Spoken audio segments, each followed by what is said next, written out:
Quad 6.6. Yes. Yep. Uh-huh. Yeah, that's exactly what you're looking at here. We're mullet propped. Year 2025. We are mullet propping, Project Mockingbird style, aka Patrick J. Clark. We got the tri-blades, business up front, bi-blades, party in the back. You know, because when we roll up, we want to let people know, hey, we're here to race. We're here to hit those lines. Does it don't mean we don't like to party? In all seriousness, though, that's actually kind of the concept here. So mullet propping, going tri-blades, bi-blades, maybe smaller props, bigger props, and things like that. Not entirely a new concept, but I think Patrick is one of the people who's like kind of taking a deeper dive on it and seeing if there's something to it, particularly for micros. If you're not familiar with Project Mockingbird and Patrick, so he's one of the original tuners, really, for like race, for racing whoops. So back when they were underpowered, he really figured out that you had to really dial up the PIDs. You had to crank them up to like 100 on the Ps and things like that. And it was so much that you had to turn up the PID sub limit because, you know, Betafly was mainly looking at or catering to, you know, like 5-inch stuff, things like that. And their PID sub limit was at 500. And you're like, no, we got to go to 1,000 because we just need more PIDs on these little tiny quads.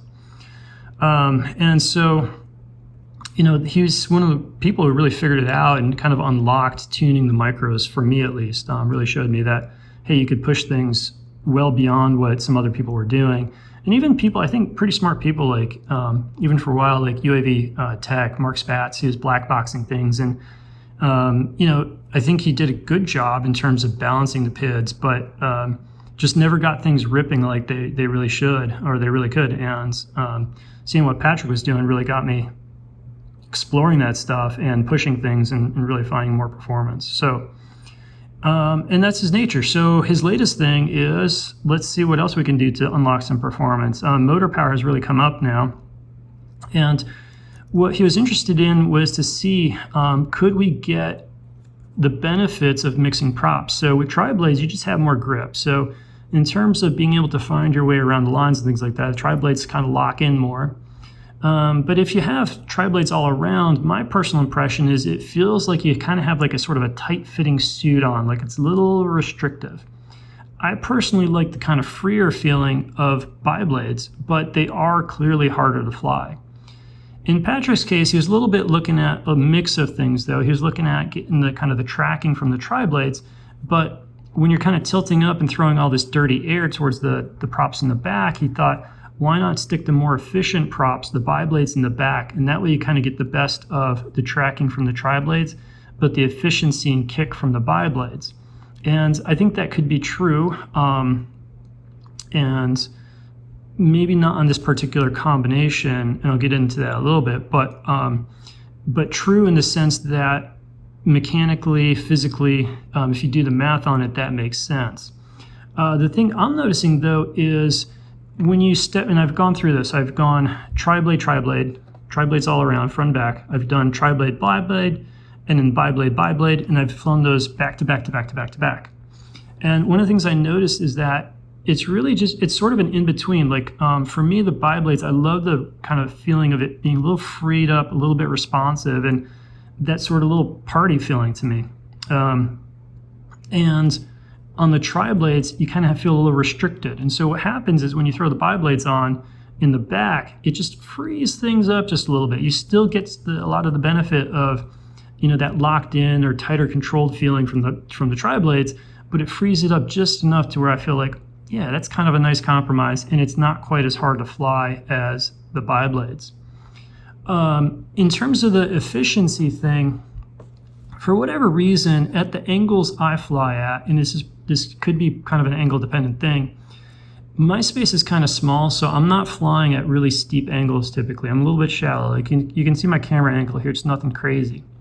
So when I'm flying, I'm not, when I go down to the bi-blades, I don't necessarily see a big kick in efficiency specifically on the HQ props, because what happens with some of these thrust response or efficiency curves, like thrust versus amp draw, the tri-blades sometimes do a little bit better down low before really giving up the efficiency to the bi-blades once you get up into the higher throttles. Patrick, when he's flying, I think he's one, probably better than me. Two, I think flying in slightly bigger spaces, and so he's flying with more angle.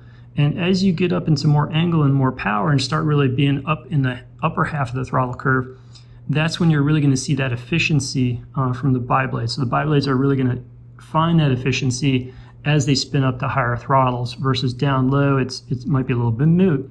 And these tri-blades in particular from HQ, these things really overperform. They do really well. They're very efficient for a tri-blade.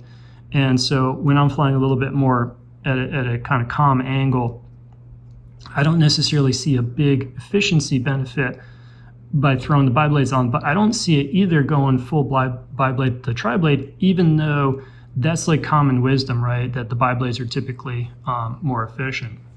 But I think that's what's going on, why I'm not necessarily seeing the big efficiency bumps. Patrick says that he is, so that's good there. But in terms of one of the things, so part of this, I wanted to kind of jump on this video too. I was kind of laughing about this thought, but I did want to specifically let Ciati know that, hey, you're safe to try this. I have tried the heck out of these with tri-blades and biblades, and I have the logs to prove it. Nothing weird is happening. So it does make sense that something maybe could happen weird because you are flying at two different RPMs just in general. The biblades are going to be spinning faster than the tri-blades. And could that possibly cause some issues with pitch or with the PID? I'm not as worried about the PID as the filtering because you're going to have sort of different harmonic things going on. But as it turns out, I'm not really seeing any like weird stuff or bad stuff going on. And it's done just fine. Oh, yeah, that's right. I said black box. And this is a Hummingbird board. So these are the nice, these Nubidrone Hummingbird boards. Great race board, but great race board without black box. So how am I getting black box? Well, see that funny little white thing right there? Little white rectangle?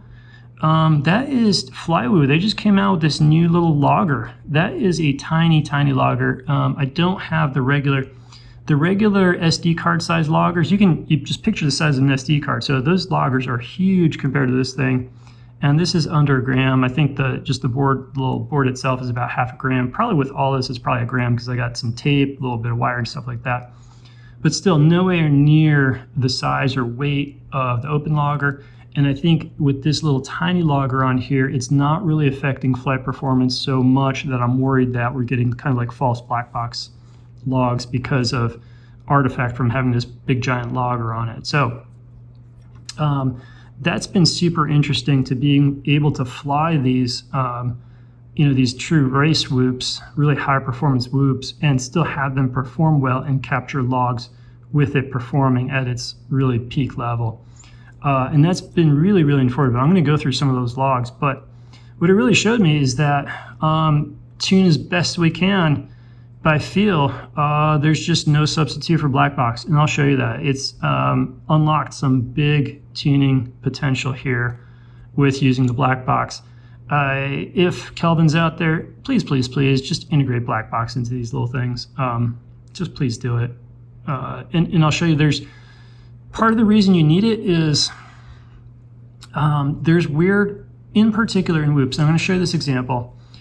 On these little plastic frame things, these things behave a little different than the rigid carbon fiber stuff, and frame resonance can be a big deal. And I'll show you that you can drop one very narrow notch filter and it outperforms every other thing you can do in Betaflight versus RPM filters, dynamic notch filters, the low pass filters, gyro, D-term, whatever. One well-placed, very narrow D-term notch filter does more for the filtering on these things than all that other stuff. It's kind of wild.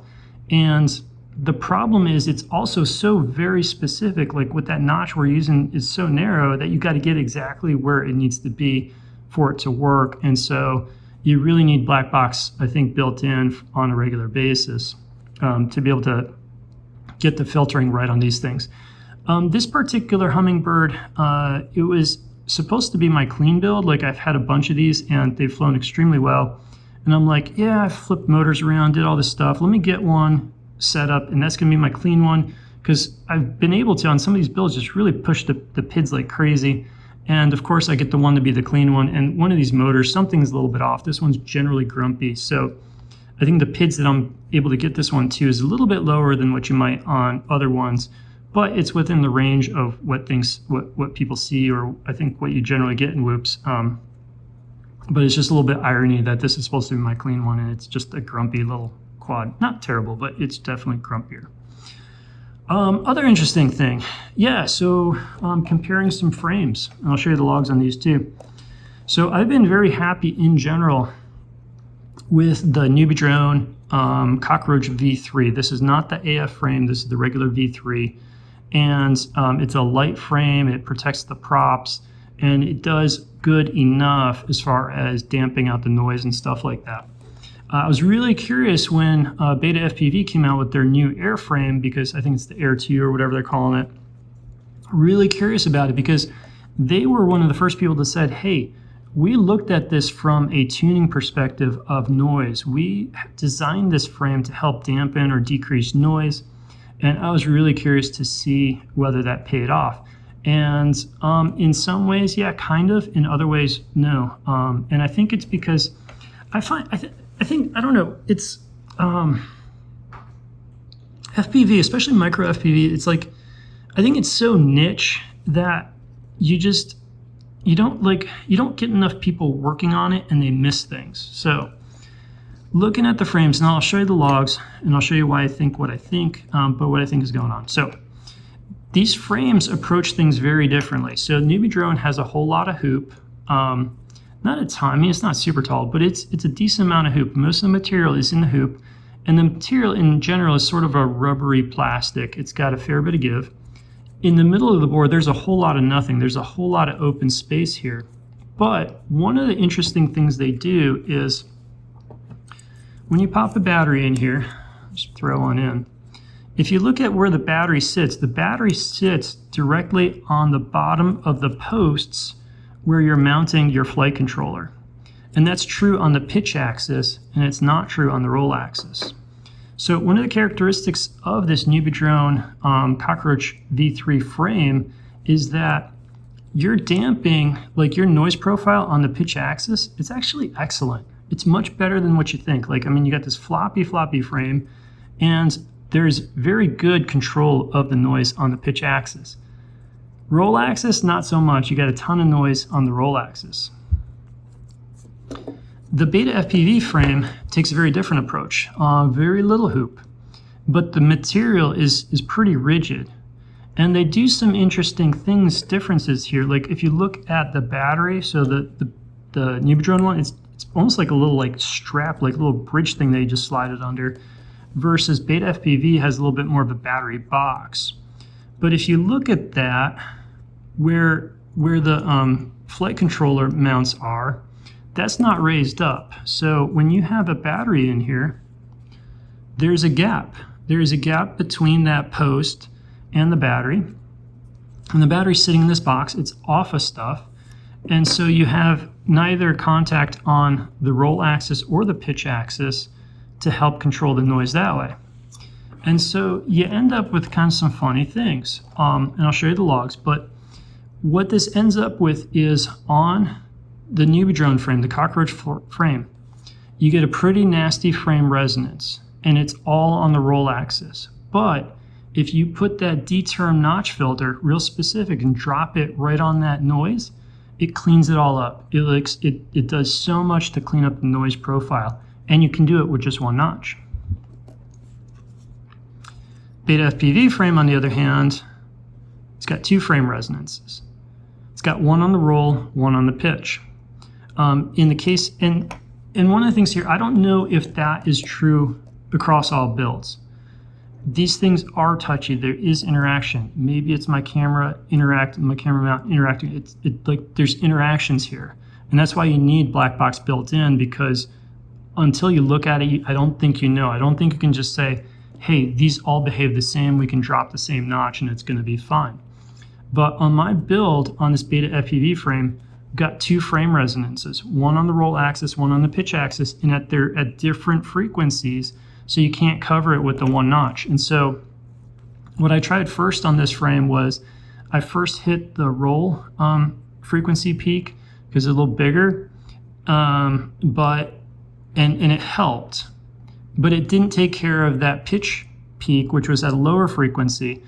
And one of the problems with Betaflight, and maybe you can go into the CLI and drop 2 static notches, but as far as like just looking at the GUI interface, there's only space, like it only lets you put 1 static notch on the D term, and so you got to kind of pick unless you drill down into it. I don't know, maybe I'm sure there's capability too, but anyways.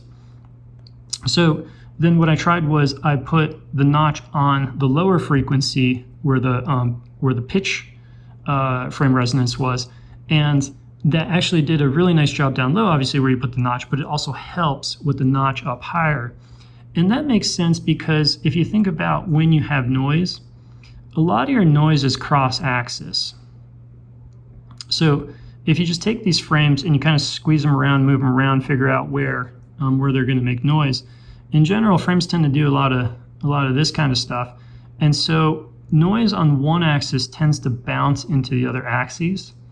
And so if you can kind of knock down the more problematic one, you take out the resonance in other axes and things like that. And it's pretty wild the way it works, but I'll show you the logs again. I'm saying that for like the 9th time.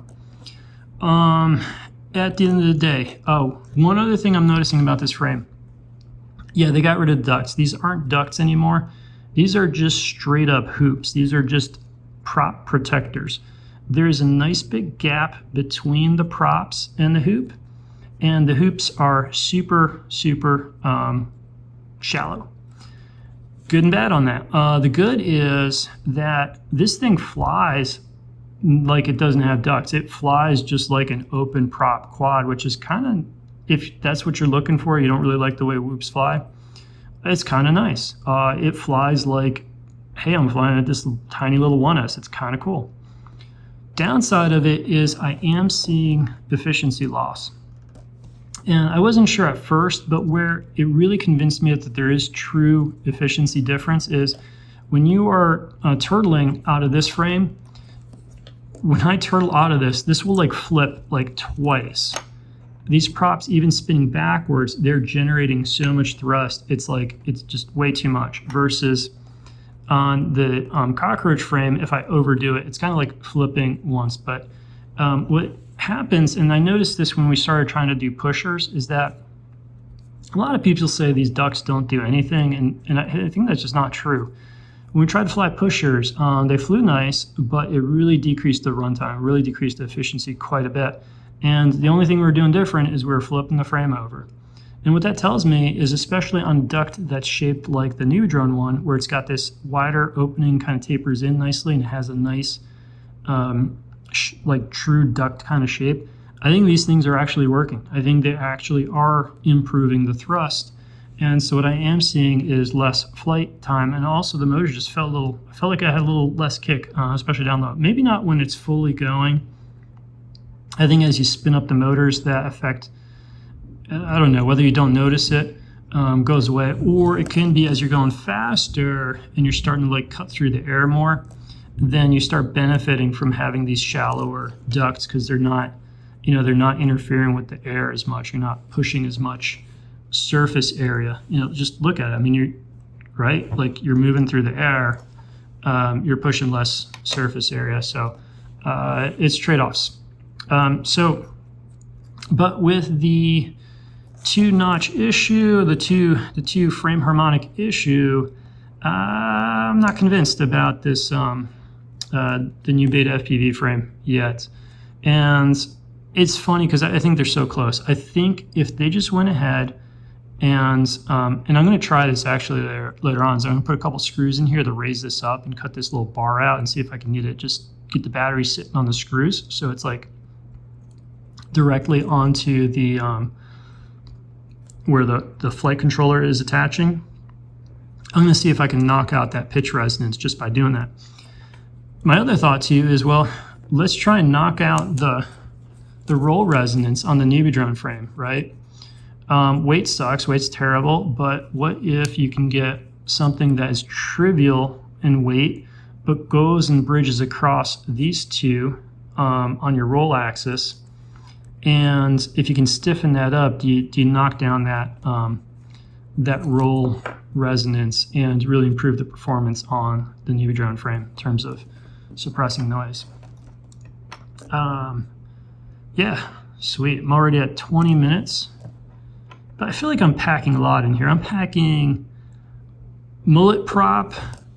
I'm packing this new micro logger, nano logger from Flywoo, and a frame comparison, all in one video. That's a good value for you. I know you've been sitting here listening to me talk for 21 minutes, but come on, that's a lot of topics, all in one video. And I didn't even say, like, there's no intro here. Just got right to it, right? You know, I didn't tell you you're gonna learn something. I don't know what other catchphrases people use, but all right. Let's jump into the computer. Let's look at some logs and we'll go through those. Let's go ahead and jump into looking at the logs. This first starting out one is, this is an example of a tune you might get to just by tuning by feel. It's on the aggressive side, right on the limit, but not totally over the top, but it's definitely pushing things.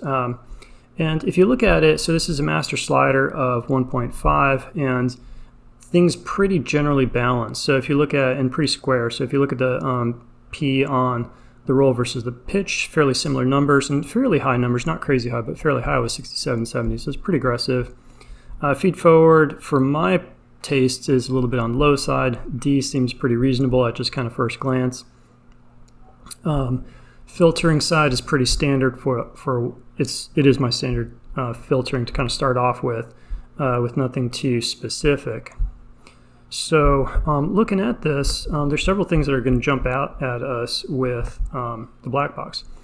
You know, one of those things when I go through, so this is my general black boxing sort of flight here, where I hit it with 3 punch outs.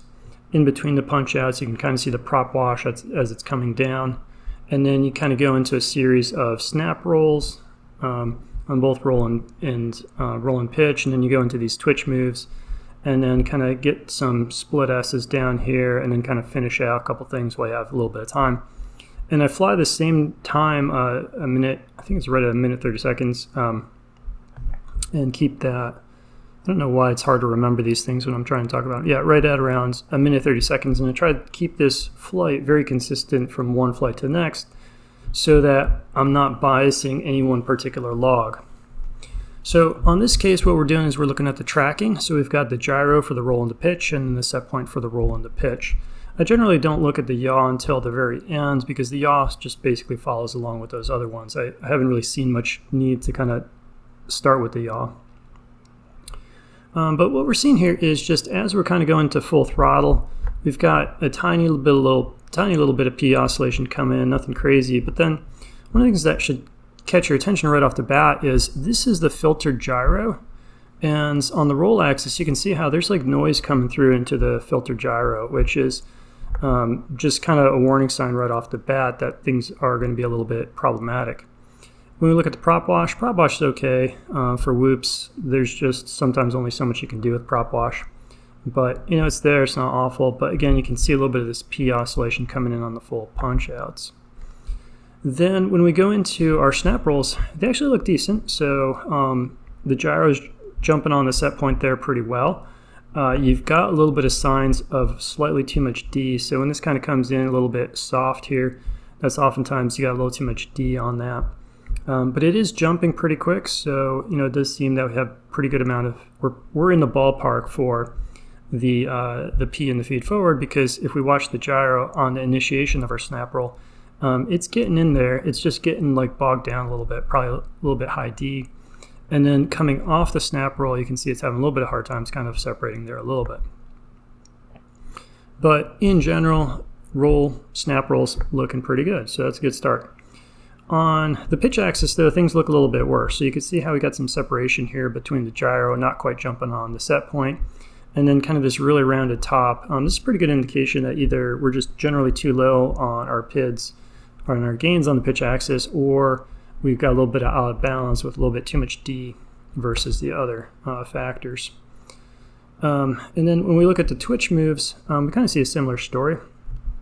Gyro looks pretty good in terms of the roll, so gyro's jumping on that set point pretty well with the twitch moves for the roll. And like we saw with the with the snap rolls, on the little twitch moves, the pitch axis, it's not quite where it needs to be. You can see how it's kind of doing this like kind of railroad tracking where it's sort of lagging behind. You know, it's doing what we told it to do, but it's getting there late, and so it's kind of like effectively creating some latency is basically the effect that you're seeing right there. So we definitely have some things to work on. And one of those things to work on is, let's go and look at our noise. So now I've got the noise things here with our gyro scale, gyro pitch, D-term on roll and pitch. If we look at a gyro scale, so this is our raw gyro data, we can look at the roll and the pitch. And this is on that Nubi drone, the Hummingbird V3 frame, Cockroach V3 frame. Pitch axis looks good. So we've got little bumps here, little tiny frame resonances, but nothing crazy. On the other hand, we can see that on a roll axis, noise is kind of problematic. So if you see this much on your gyro scaled, you might be having some issues to knock this all down where you needed to. And sure enough, once we dump a bunch of D-term on that, what we see is the noise exploding.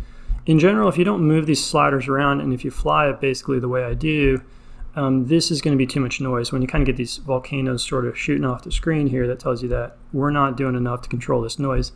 And that can be either because our P is too high, our filters are too low or ineffective, or we've got mechanical issues with like bad props, floppy frames, something else.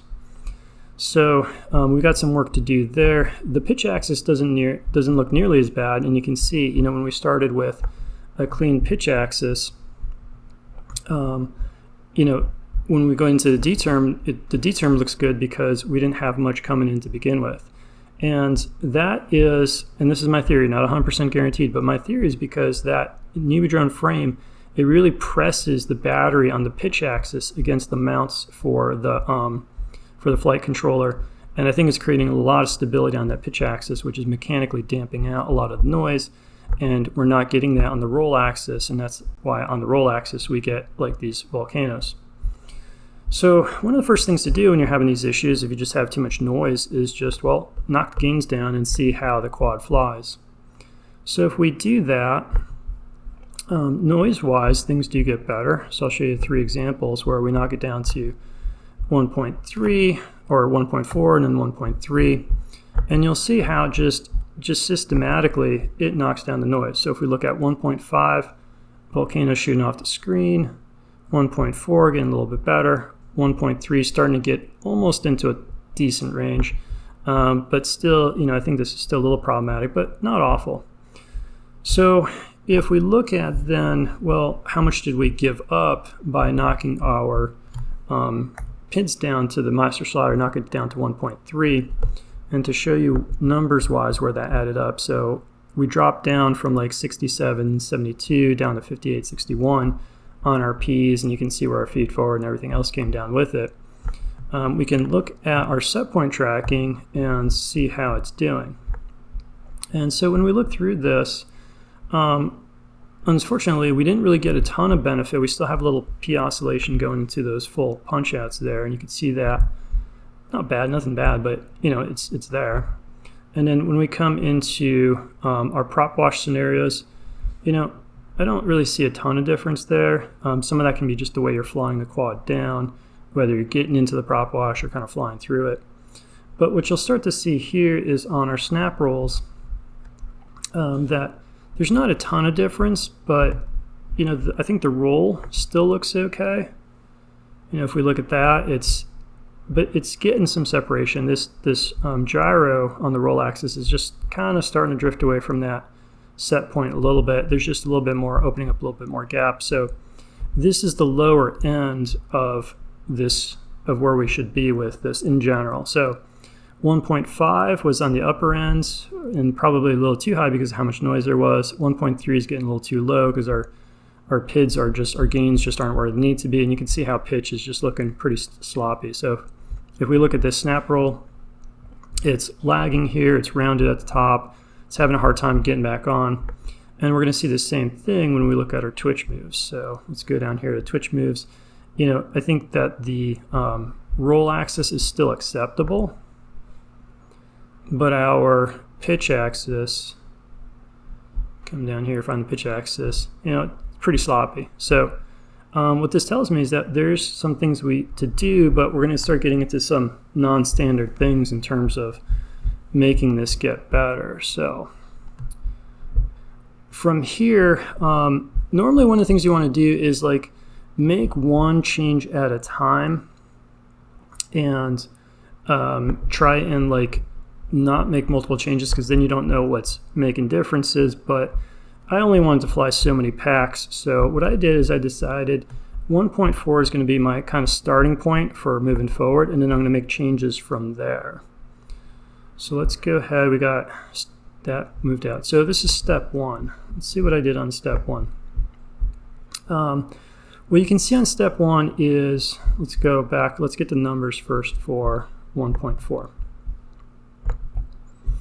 So on 1.4,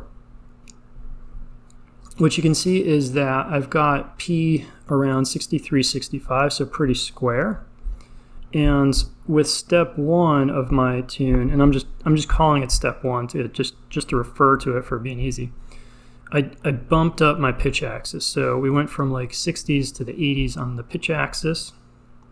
And at the same time, again, I don't recommend doing this, but at the same time, I also tried to make some tuning changes where I added a dynamic notch filter, and I went up from 1 harmonic on the RPM filter to 3 harmonics on the RPM filter. Granted, these second and third harmonics are set at 40%, so it's not like a full-blown jump here, but that's a bit of a change. And the reason I thought that this made sense is because overall I thought, hey, we need some more filtering, so let's kind of try our most precise filtering in terms of predictive with the RPM filter and dynamic notch, which chases. And then our pitch axis was very clean and needed the most help, so I thought we could just knock the gains up on the pitch axis, and that should be pretty safe. In terms of what we accomplished, one of the things you can see is that in terms of the noise, we accomplished a whole lot of not much. So that's a pretty big change on the filtering in terms of adding 2 RPM filter harmonics, adding a dynamic notch, and yeah, we knocked it down some, but I wouldn't call that dramatic. It's a difference, but is it dramatic? Not necessarily. In terms of flight performance, we want to look at what we did, and so now we're going to go and take a look at our set point tracking. We can take a look first at our P oscillations, still there on the punch outs, not terrible, but they're there. Look at the prop wash in between, still there, still getting kind of prop washy.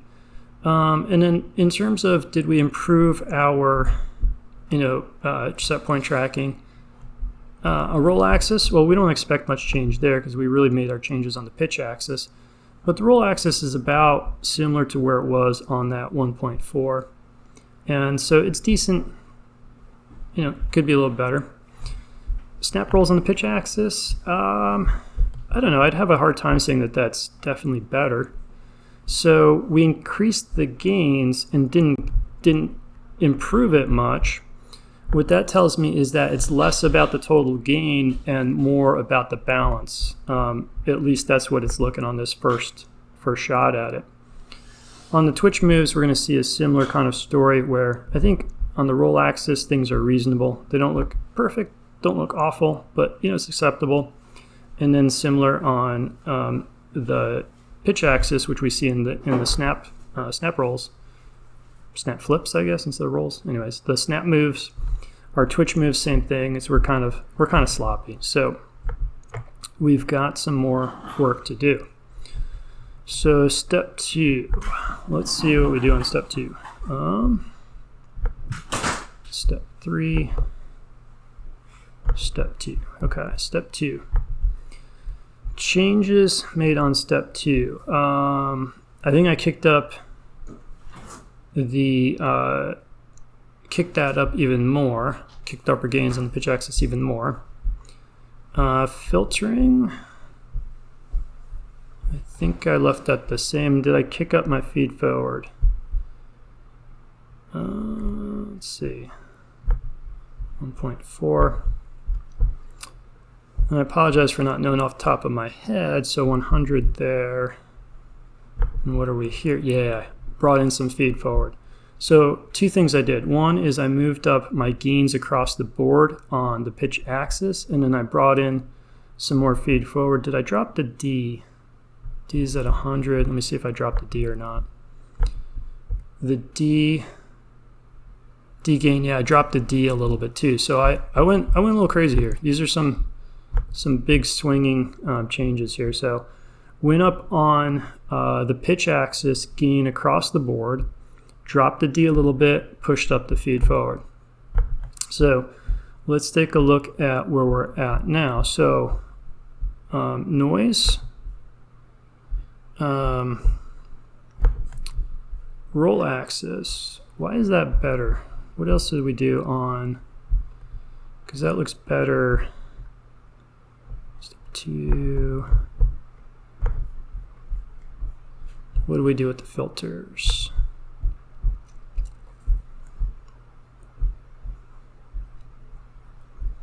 Might have been moving sliders, so let me see. D-term position 1.5, and let's see if that's where the other thing I moved here. D slider, yeah, so I did that too. So on this one I moved some sliders too. So on the filter sliders I moved the gyro from 2 to 1.5, and I moved on the D-term slider, I went from 1.5 to 1.25, and this did some interesting things for us. One is we're finally getting that noise under control. So noise-wise on this pitch axis, or sorry, the roll axis, pitch axis is always fine, but on the roll axis, look at this difference that we got from moving those sliders a little bit. So big thing, just kind of moving the sliders down, and real big difference there in terms of the noise.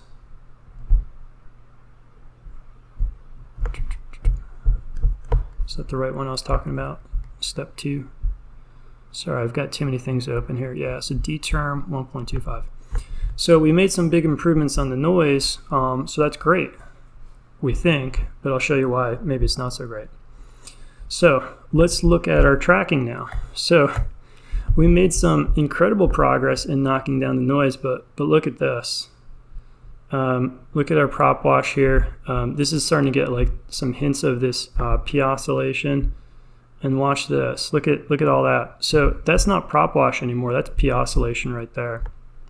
And then look at in here, P oscillation. So these nice like geometric looking, these nice sinusoidal waves.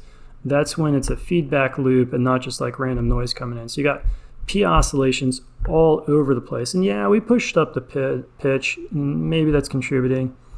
Big thing we did though is we put so much filtering on this thing that it's letting this P oscillation come out. We created too much lag in the system, and now because we're trying to push the PIDs, we're getting these P oscillations. But check out our tracking now. Look at this set point tracking. We went from looking decent on the roll axis to like really tight here now. Look at how tight that is on that snap roll on that roll axis. So we tightened up the roll axis, and watch the big difference here. Let's look at our pitch snap roll. Look at that. So this was pushing our, let's go back to this one. Let's close that out. Let's get to some tracking here. So big changes we made here is, yes, we pushed the gain up on the pitch axis, but that wasn't the big change. The big change was knocking down the D and kicking up some feed forward. And we went from this on the pitch axis with a lot of lag of that gyro and kind of rounded top here, not really tracking, to this here on the snap roll, where now you see that gyro jumping right on that set point, and nice kind of more clean corner at the top, and it's jumping back down, jumping back on the trace on the way back down. Similar story on the twitch moves. Gyro is on the roll axis, is still following the set point well. We're seeing some hints though of maybe actually getting a little too aggressive or a little too out of balance on the roll axis now, because on the back side of these twitch moves, what you see is the gyro leading the roll now sometimes. So that's a little hint. Maybe we're kind of pushing things a little bit too far. We see them in a couple places. And then our pitch axis twitch moves. Look at that. Let's do a comparison here before and after. And let's go back to this one. Let's find some. Yeah, here's a good comparison here. Okay. So see this like kind of train track look to it, or this like DNA double helix kind of look where you have two clear tracks. By kicking up our feed forward and knocking down our D term a little bit, we've now got pitch tracking that trace really well. So we caused ourselves some problems here, but we actually fixed just as much as we caused, so I think we're making progress. So that was step 2 of my tune, making some progress there. All right, so let's look at step 3. It's going to be step 3 here, and is this, yeah, this is where we start to work the magic here. All right. So take a look at this. Now we're going to do some things with the filtering. So we're going to say we caused some massive problems with putting that gyro slider on the filter at 1.5, so we pushed it back to 2. D-term slider, we went from 1.25 back to 1.5. The filter, we went back down from 3 harmonics down to 1. And then our dynamic notches, we went from 3 down to 2. So we pulled a ton of filtering out. And all I did was I used a little bit of kind of thought here of like what happens if we just stick a static notch right on the worst part of our noise. And pretty narrow, fairly like, you know, not too crazy of a static notch. And so I put that at a center of 160 with a cutoff of 140. So that means it's like kind of 20 wide on each side. So that's going to be 160 here, and it kind of cuts off at 140 on the low end. And look at how it just cleaned this up, cleaned it up completely. So let's go back to, so we're going to close out step 2, and we're going to look at 1.4. Let's go back to our noise here. Let's go to roll. Okay, so same exact filtering. The only difference here is one static notch. So see the out of control volcano? Put a static notch on this, just one narrow static notch, and that's the difference. So we're going from this to this, same filtering, just a difference in one static notch. And that is, you can't do that without blackbox. Without blackbox, you don't know where to stick this static notch. And if you don't get this static notch in the right place, it's not going to work. You got to hit it right where it needs to be. And look at how it took down everything else. So it not only took out this peak of noise, but it took out all this noise afterwards. So that's kind of like just shows you how important it is to have blackbox to be able to look at this. Now, if you build up the same exact thing as I do and you drop a static notch in the same place, is it going to work? It might, but I honestly don't know, because these quads are there's so much that interacts that you can't 100% say that that's going to work going from one quad to the next. What's kind of interesting to me about this too is that although we're dropping this on the D term, look at our gyro, our raw gyro noise. So even though we're putting a D term status notch, you can see how much of this noise is actually working its way back in, where by dropping on a D term, because we're not propagating noise back in, look how much cleaner our raw gyro is. So that's with the static notch, and then that's without the static notch. And so that's on a D term, yet we're seeing it in our unfiltered gyro. All right, so at step 3, filtering, we kind of solved our issue, we kind of figured it out. And let's see how we're doing on the set point tracking. So things to look at here, we're still getting a little of that P oscillation, right? It's still there. Couldn't quite get rid of it. Our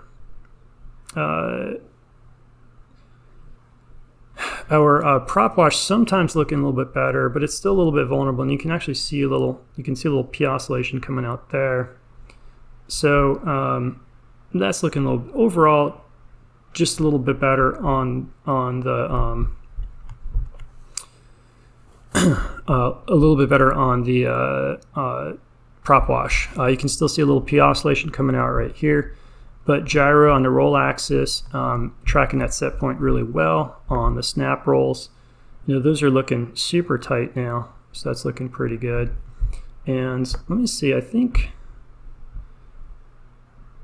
I pushed up feed forward maybe here even a little bit more than the last one.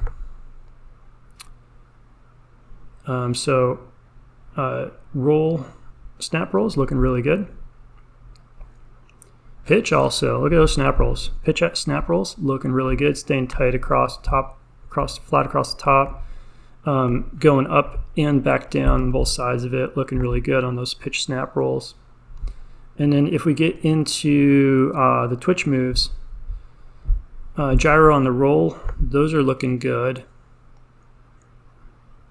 Looking pretty good there.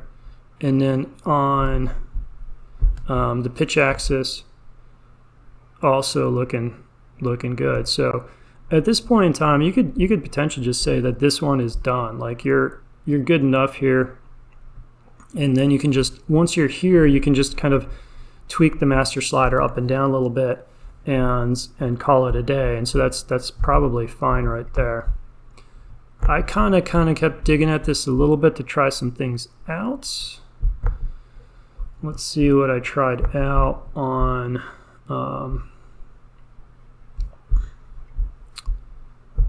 this.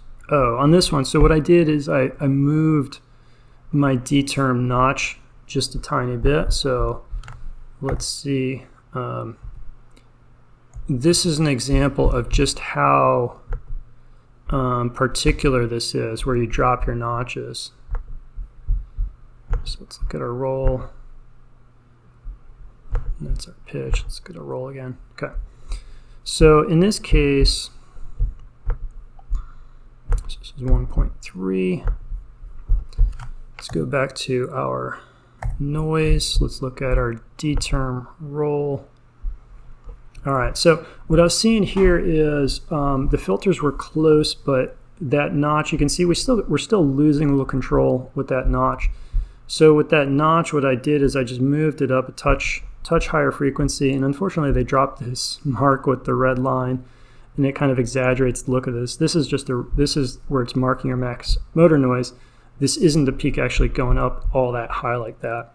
But what you can see is just moving that notch a tiny bit over, we get some, not dramatic, but some pretty decent improvement in that control over that noise. And then I think that might be all I did there in the tune. Let me see. Trying to scan those. Are those the same? So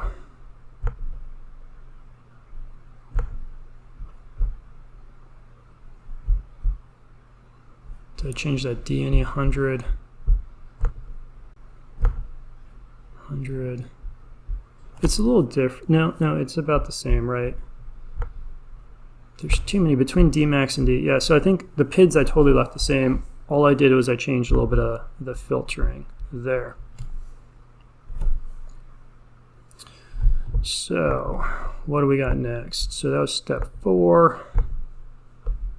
So this is going to be, so I think that was done. So I'm calling this a finished tune. So I thought our noise here on, no, that was step 3. We were step 4. Let's look at step 4. So I thought this noise is on this type, on a whoop like this with really aggressive PIDs, perfectly acceptable.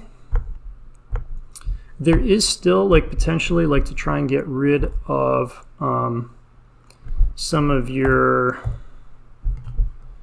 this little P oscillation at the high throttles. You can try and work your thrust linearization a little bit, TPA. There's some things you can do to try and knock that down a little bit. But overall, I'm calling this, finished tune. And this is like, if you want to see like what a target looks like for you on a whoop, this is a pretty good target. Like that's pretty darn good tracking there. On on both the pitch and the roll axis, and both with our twitch moves and our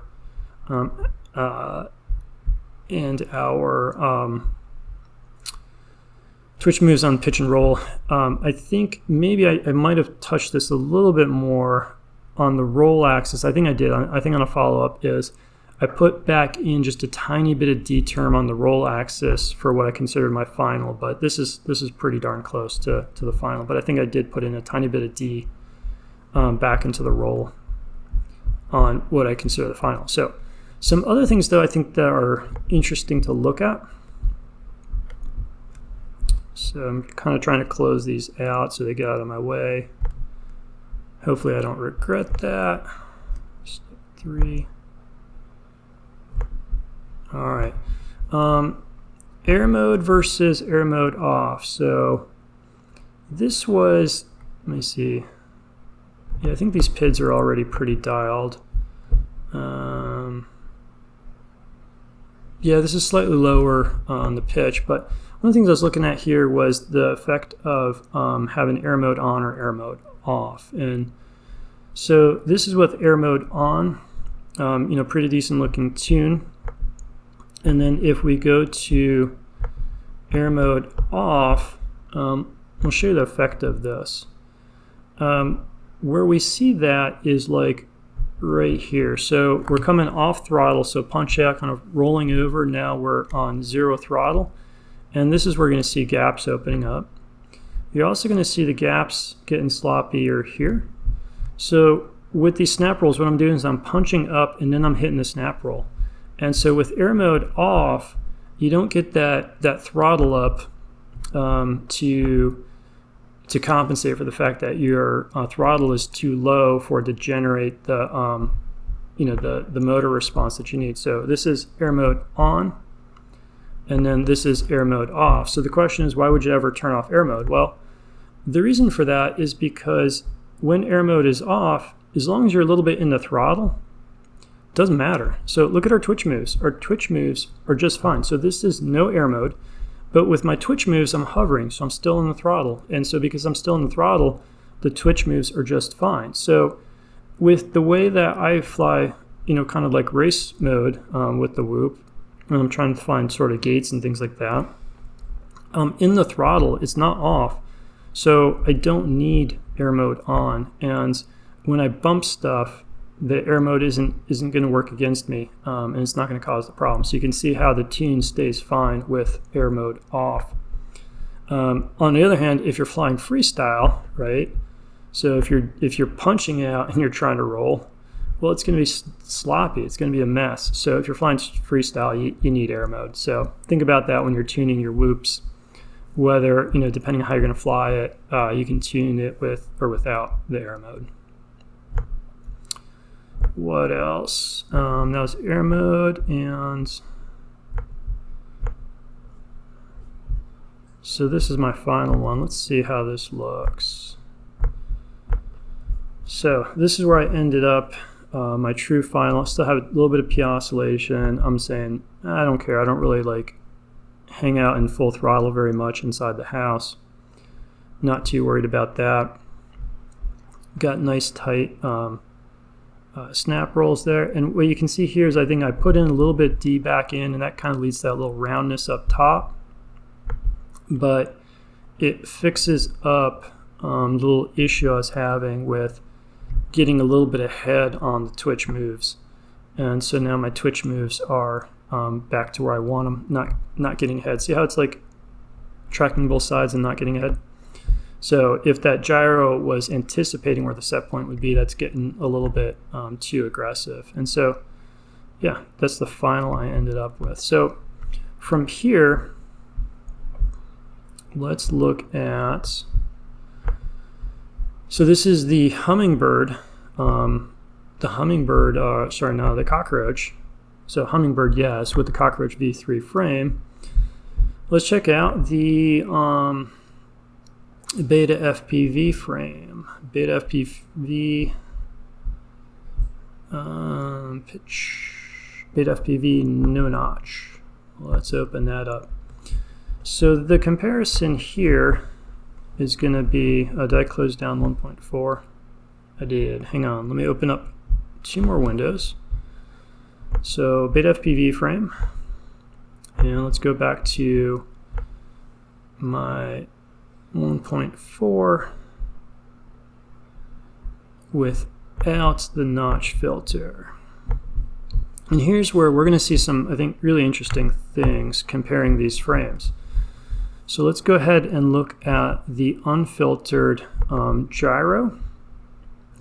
So this is going to be on the Cockroach V3, and let's compare that to the beta FPV. And look at that. So beta FPV, they said, hey, we engineered this frame to be quieter, to have less noise. And if you were to look at the roll axis, you would say, yeah, man, yeah, beta FPV, you got it. Like, look, you're outperforming that Cockroach V3. That Cockroach V3 on that roll axis has that big old glob of frame resonance right there. And beta FPV, you did it. You look better. You are the winner.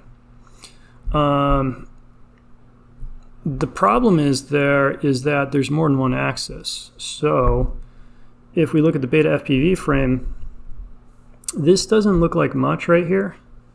So this is on the pitch axis, and let's go to the Cockroach V3 on the pitch axis. Sorry, wrong one. Let's go to the gyro. Yeah, so this is the beta FPV frame, and what you can see is that there is a little bump here on that pitch axis, but look at the number. Look where the bump is. Is that truly coming from the pitch, or is that just bleeding over from the gyro, right, or from the roll? So look at your roll right at 160, and the little bump you see at the pitch on the Cockroach frame is also at 160. Now look at your beta FPV frame. Let's look at that same comparison. So you got this little bump, doesn't look like much, but the problem is you've got 2 bumps now. So on roll axis, you've got your bump up here at, what is that at? That's going to be 211, 200, something like that. And then on your pitch axis, you've got your bump lower at 129. And what that turns into is that now on the beta FPV frame, you've got 2 spikes. You've got one on the pitch axis, and you've got one on the roll axis. Now, the roll axis looks more intimidating, right? This is a bigger spike here. And so what's kind of interesting about this is you would think, well, let's fix that up. Let's go ahead and do the same trick we did with the Cockroach frame. Let's drop a notch filter on it. And you can do that, and it helps, but I'll show you this here. Beta FPV, pitch, roll notch. And I actually did this twice to confirm that this was not an artifact, but it was true. Yes, watch this. So we dropped that notch on our roll axis, and we feel like, yeah, we're champions, we're good. But that tiny little bump on the pitch axis creates this problematic low frequency. And so this was actually not flying too great, interestingly enough. So the problem now is we had these 2 different spikes. And so although the one on the pitch, which was the smaller spike, seemed smaller, seemed a little less daunting, it was actually causing more problems the way this flew. And what I figured out was that if we're going to drop a notch on this, it actually worked better to drop that notch on the pitch axis. Beta FPV pitch notch. Let's open this one up. So what you're going to see here is now we targeted that lower notch, so we dropped that filter on there, so now pitch axis looks great, and it brought the roll axis along with us. So you can see here that that pitch axis was actually more problematic than that bigger looking notch. So right, this is, take a look at this. So we've got our notch on the roll axis here leaving this, And let's go back to no notches, right? So this is no notches. So going after this, that big spike on the roll axis does not clean up your pitch axis, yet dropping the notch on the pitch axis helps clean up your roll axis. And that's just how weird and interactive all this stuff is. It really like interacts with each other. And so blackbox is like, how do you figure that out with blackbox? It's just not possible. So that's one of the reasons why this little flywoo micro logger was so interesting to me, or nano logger, whatever you want to call it, because it's light enough to where we could throw that on the whoops and get data. But at the end of the day, I really wish they would just integrate the black box. That would be super, super helpful. I think that's everything that I have on this right now. And by going through this, I think I showed you a couple different things. Some of the things with air mode, not air mode, 2 different frames. I think our 2 top runner frames are going to be the the Hummingbird V3, the regular one, not the AF, versus now this Beta FPV Air. And they both have their issues. I think if you combine the design of the 2 of them, you'd probably be onto something really great. And I think that's like, so our last, I think Siati kind of mentioned, he doesn't think that there's any big innovations left.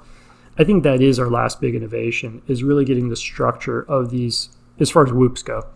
I think getting the frame right on the whoops, I think there is still one big innovation, and that's going to be getting that structure right so you don't have to drop these static notches on it. Or that everybody just gets together and finally puts black box on all the boards, and we can actually dial into this and get it done that way. All right, till next time, cheers.